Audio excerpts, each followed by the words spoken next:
class 10 hau excursion kalnan dal kai khat ke min dang to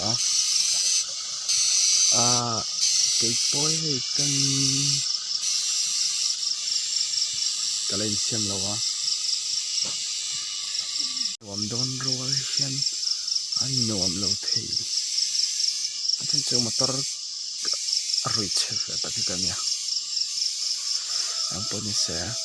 mi lo tong trai poi ula hen tu te kha thatiwa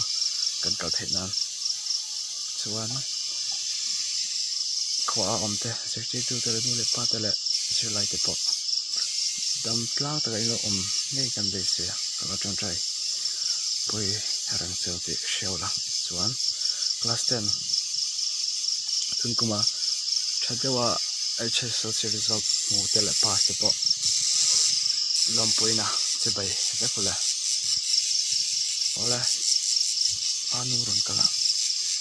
ben siam phat tang